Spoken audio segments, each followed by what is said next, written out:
Quem foi Santa Rita Durão? Santa Rita Durão foi um frei que nasceu em 1722 em Cata Preta, Brasil. Ele foi um orador e poeta que fez sua carreira e escreveu sua história no Brasil e em Portugal. Ele foi um dos precursores do indianismo no Brasil.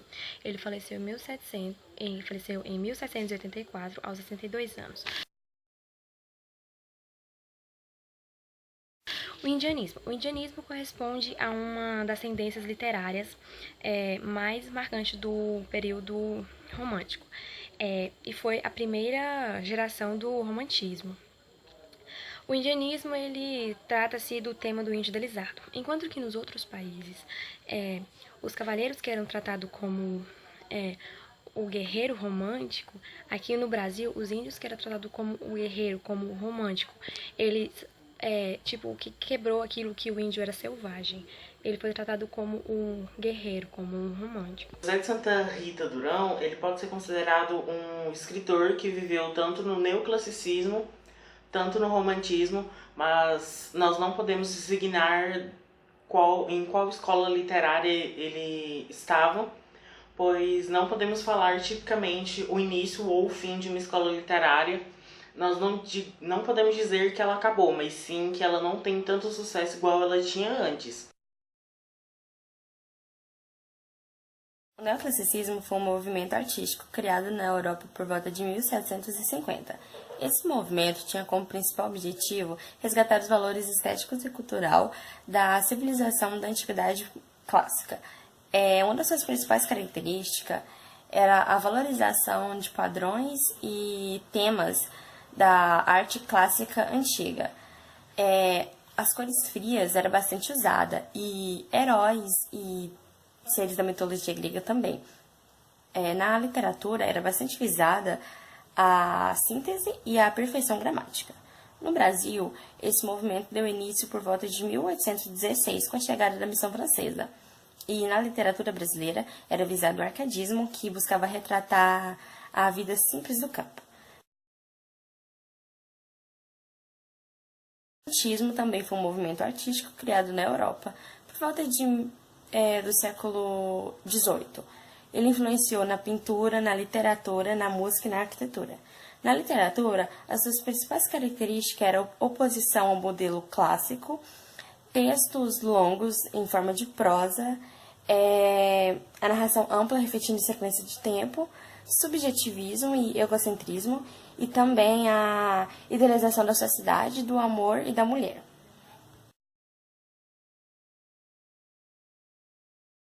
Caramuru é um poema clássico de Frei José de Santa Rita Durão, de 1781. O poema pertence ao gênero épico e apresenta elementos bem tradicionais. A obra também realça o triunfo de uma figura mística do passado colonial brasileiro. Ele resgata o antigo estilo dos poemas estruturais em 10 contos e a 8ª rima. A trama se baseia em um evento verídico. O protagonista, Diego Alves Correia, náufrago lusitano, que se transformou em um líder dos indígenas da tribo Tupimamba, sediada na Bahia. Conta a história que ele ajudou a criar a cidade de Salvador, até a hora que assumiu o posto de funcionário do governo de Portugal, logo depois de deparar com os representantes da capital baiana. Essa obra confere tons de ficção à trajetória real de Diego em nosso país.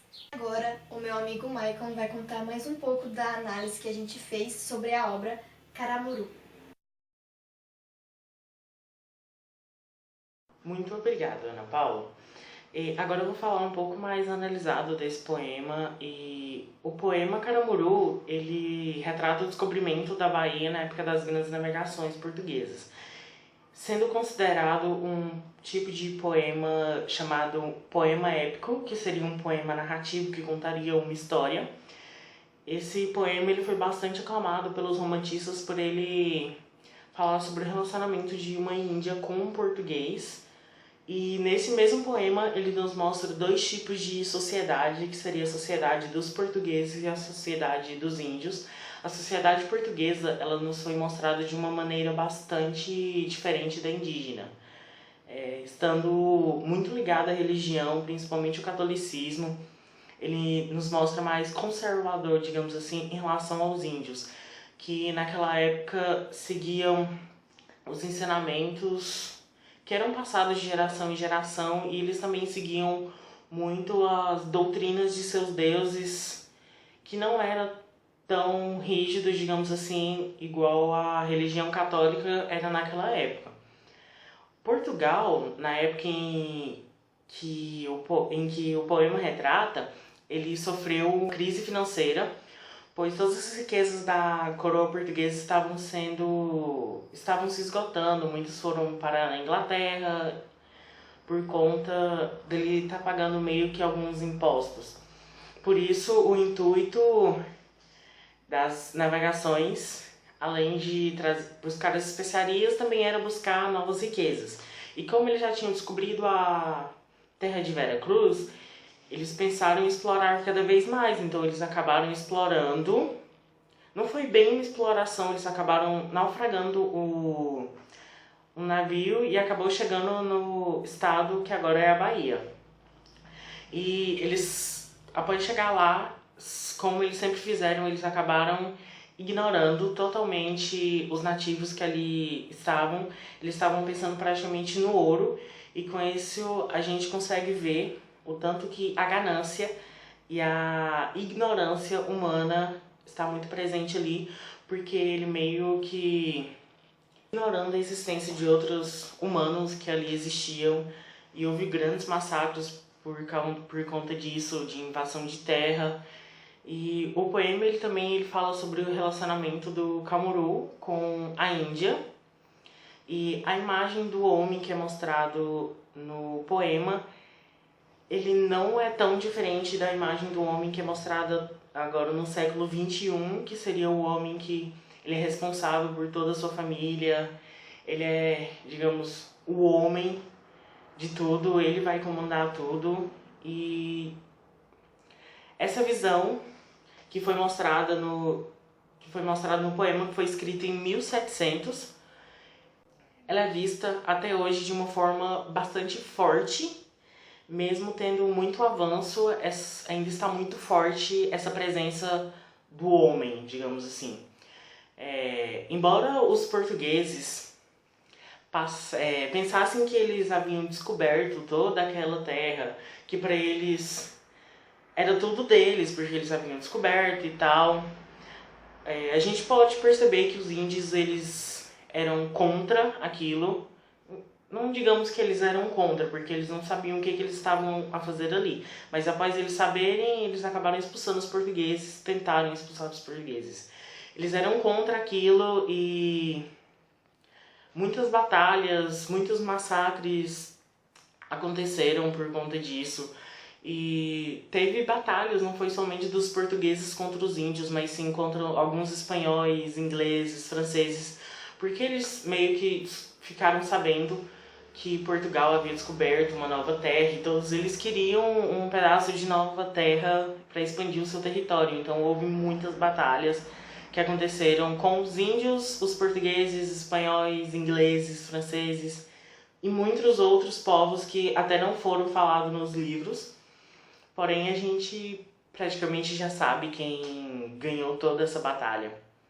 Nós também não podemos dizer assim firmemente se foi bom ou foi ruim, porque nós temos que levar para dois lados totalmente diferentes, que são os dois lados da moeda, que é o lado do índio e o lado do português. Se pensarmos pro lado do português, tudo isso que aconteceu foi maravilhoso, porque ele conseguiu totalmente as suas riquezas. Portugal ficou um país rico de novo, mas se você levar pro lado do índio, você vai perceber que aquilo foi totalmente desastroso. Houve vários massacres, praticamente agora quase não tem tanto índio igual tinha em 1500 por conta de muito massacre e algumas batalhas que houveram até mesmo entre os índios em busca de território, porque os portugueses estavam invadindo o que já era dos índios, então eles tiveram que procurar novos territórios e acabou tendo batalhas entre eles. Portanto, nós podemos perceber que a nossa literatura, a literatura brasileira, ela é muito rica em aspectos, tanto nacionais como até mesmo internacionais, que seriam os aspectos que não estão aqui no Brasil, que foram trazidos principalmente de Portugal, mas nós podemos perceber que nós temos um vasto aspecto, nós temos uma história literária muito vasta, mesmo começarmos mais atrasados do que os outros, nós temos um amplo conhecimento sobre a literatura que acabou sendo não tão aclamada pelos brasileiros, pelos nativos, digamos assim, pelos nativos aqui, e eles acabam preferindo o que não é daqui, desconsiderando que nós temos ótimos escritores literários, nós temos Santa Rita Durão, nós temos o Padre de Anchieta, nós temos diversos, mas não damos a devida atenção que deveríamos dar sobre isso, porque essa é praticamente uma parte da nossa história e você renegar isso quer dizer que você está renegando a sua história.